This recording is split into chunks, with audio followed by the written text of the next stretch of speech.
Hello students, I am your Kashif sir.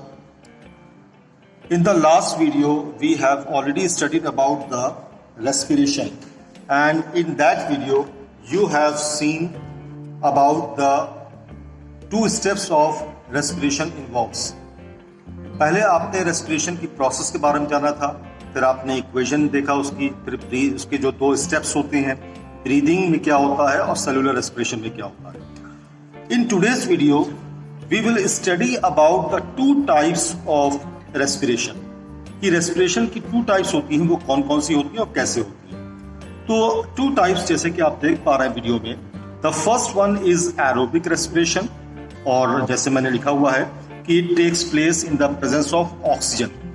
तो हम लोग जो जनरली जो सांस लेते हैं, जिसके में हमारे अंदर ऑक्सीजन जाती है हवा के जरिए, तो वो जो सांस लेते हैं वो बेसिकली जो प्रोसेस जिससे कि हमें एनर्जी मिलती है वो एरोबिक रेस्पिरेशन ही होता है.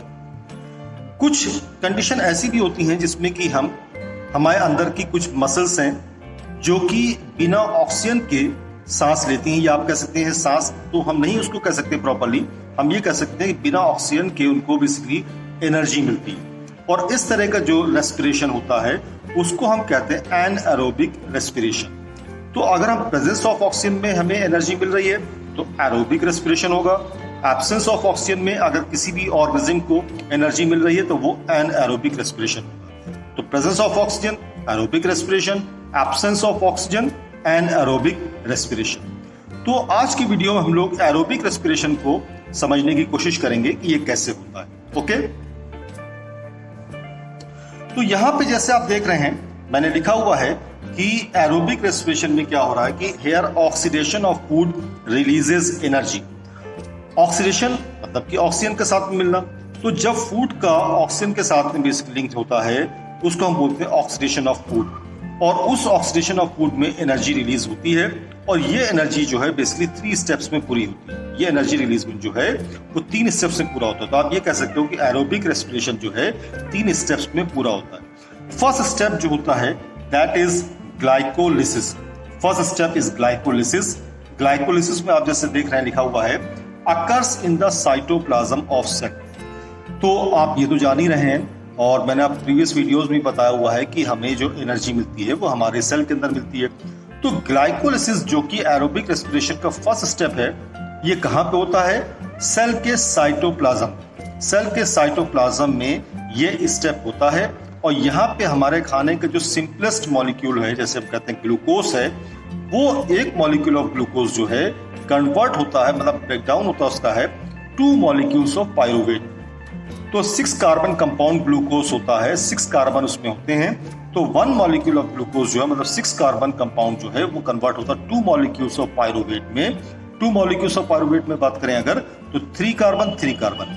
तो पायरुवेट जो है वो 3 कार्बन कंपाउंड है, तो इस तरह से 3 + 3 2 मॉलिक्यूल्स ऑफ पायरुवेट बनते हैं.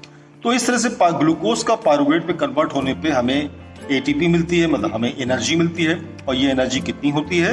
ये 2 एटीपी होती है, मतलब 2 एटीपी मॉलिक्यूल्स जो है हमें मिलते हैं. तो total ATP yield is 2 ATP molecules. Okay, अब यहाँ पे जो पायरुवेट बने वो फिर आपके सेल के अंदर साइटोप्लाज्म से कहाँ मूव करते हैं? माइटोकॉन्ड्रिया में, जिसमें उसके अंदर से कार्बन डाइऑक्साइड जो है वो लूज होती है, और यहाँ पे एक नया सब्सटेंस बनता है जिसको हम बोलते हैं एसिटिल कोएंजाइम ए. तो यहाँ पे एसिटिल कोएंजाइम ए बन रहा है. ओके, अब इसके बाद क्या होता है? इसके बाद फिर सेकेंड स्टेप आती है, जैसे कि आप देख रहे हैं सेकेंड स्टेप में क्रेब्स साइकिल मैंने लिखा हुआ है. This is the second step of aerobic respiration. ये क्या यहाँ पे क्या हो रहा है? It occurs in the matrix of mitochondria, मतलब जो फ्लूइड पार्ट आपको माइटोकॉन्ड्रिया का है तो ये मैट्रिक्स कहलाता है. तो माइटोकॉन्ड्रिया में हो रहा है. माइटोकॉन्ड्रिया में कहां पे हो रहा है? मैट्रिक्स में अंदर.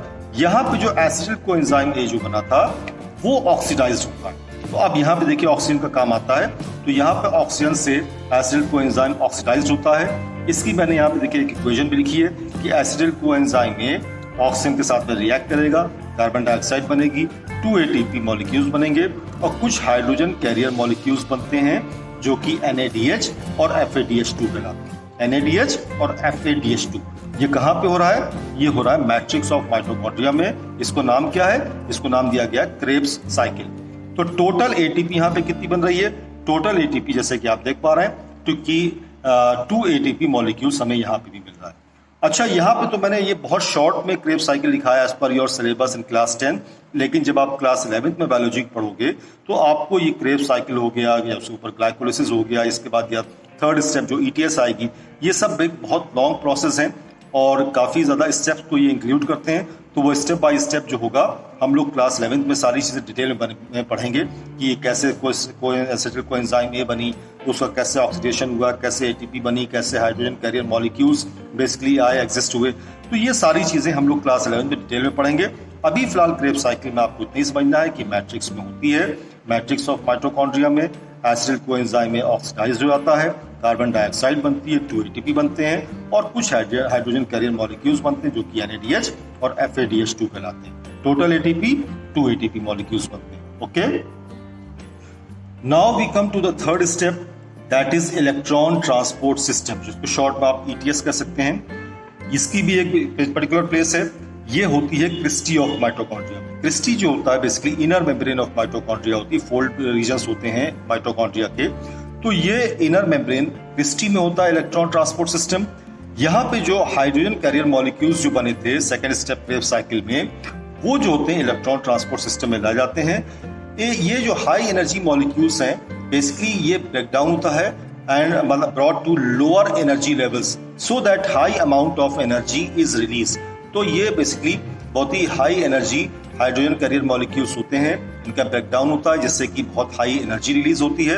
ठीक है, ब्रेकडाउन किसमें होता है? लोअर एनर्जी लेवल्स में। ठीक है, जिससे कि high amount of energy release होती है और ये हाई अमाउंट ऑफ कितने एनर्जी है?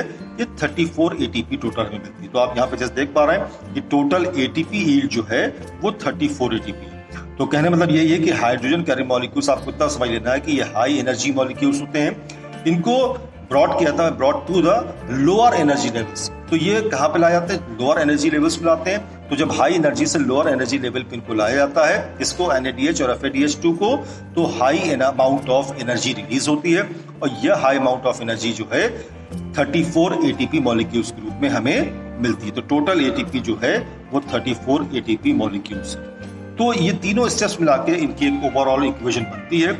इसमें आप देख पा रहे हैं कि ग्लूकोज है C6H12O6, साथ में ऑक्सीजन के साथ में उसका ऑक्सीडेशन हुआ, कार्बन डाइऑक्साइड बनी, वाटर बना और साथ ही साथ में 36 टोटल जो ATP है वो हमें मिली। ये ATP टोटल 36 कहाँ से आई? 2 जो हमें ATP मॉलिक्यूल्स क्रेब्स साइकिल में मिले थे और 2 ATP मॉलिक्यूल्स जो हमें 34 ATP मॉलिक्यूल्स जो कि हमें इलेक्ट्रॉन ट्रांसपोर्ट सिस्टम मिले। तो 34 + 2 = 36। तो आप यहाँ पे ये ध्यान दीजिएगा कि जो बेसिकली स्टेप्स माइटोकॉन्ड्रिया में हो रहे हैं वही एनर्जी बेसिकली हमें मिल रही है। ओके, तो आपका क्रेब्स साइकिल भी माइटोकॉन्ड्रिया में हुआ था, इलेक्ट्रॉन ट्रांसपोर्ट सिस्टम भी इनर मेम्ब्रेन ऑफ माइटोकॉन्ड्रिया में हुआ। ये दोनों मिलकर के हमें 36 ATP मॉलिक्यूल्स देते हैं। इसीलिए माइटोकॉन्ड्रिया को हम power house of the cell भी बोलते हैं।